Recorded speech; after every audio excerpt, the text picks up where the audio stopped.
Hello guys, welcome back to our channel. അങ്ങനെ ജീവനെ കൊണ്ടുള്ള ശല്യങ്ങളെല്ലാം തന്നെ അവസാനിച്ചെന്ന് കരുതി സമാധാനത്തോടെ ഇരിക്കുകയാണ് സുജാതയും രഘുവും മറ്റുള്ളവരും. അപ്പോഴാണ് ഹരിയും താനും തമ്മിലുള്ള വിവാഹം കഴിഞ്ഞിട്ടില്ലെന്നുള്ള സത്യം ജീവൻ അറിയാമെന്ന് നിത്യ പറയുന്നത്. ഇത് കേട്ട് ഞെട്ടലോടെ നിൽക്കുകയാണ് സുജാത.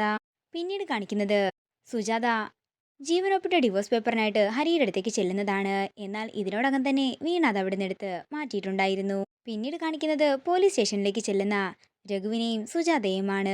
നീ ചെയ്ത കർമ്മങ്ങൾക്കുള്ള ഫലമാണ് നീ അനുഭവിക്കുന്നതെന്ന് രഘു പറയുമ്പോൾ ദേഷ്യത്തോടെ രഘുവിന്റെയും സുജാതയുടെയും കഴുത്തിന് കുത്തി പിടിക്കുകയാണ് ജീവൻ. തുടർന്ന് പോലീസുകാർ ഇടപെട്ട് ജീവന്റെ കയ്യിൽ നിന്നും അവരെ രക്ഷിക്കുകയാണ്. തുടർന്ന് രഘു ദേഷ്യത്തോടെ പറയുകയാണ്, സർ, എന്തൊക്കെ വന്നാലും ശരി, ഇവനിനി പുറം ലോകം കാണാനേ പാടില്ല. ഇവനു വേണ്ടി ഒരു വിട്ടുവീഴ്ചയും ചെയ്യരുതെന്ന് സുജാതയും ഐയോട് പറയുന്നു. ഇതെല്ലാം കണ്ട് ദേഷ്യത്തോടെ നിൽക്കുന്ന ജീവനെയാണ് കാണിക്കുന്നത്. പിന്നീട് കാണിക്കുന്നത് നിത്യയും ഹരിയെയുമാണ്.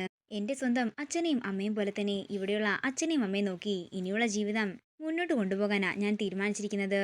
ഇത് കേൾക്കുന്ന ഹരി വിഷമത്തോടെ നിത്യയെ നോക്കുകയാണ്. പിന്നീട് കാണിക്കുന്നത് രഘുവും സുജാതയും തിരികെ വീട്ടിലേക്ക് വന്നിരിക്കുന്നതാണ്. നാളെ അവനെ കോടതിയിൽ ഹാജരാക്കുമെന്നാ പറഞ്ഞിരിക്കുന്നത്.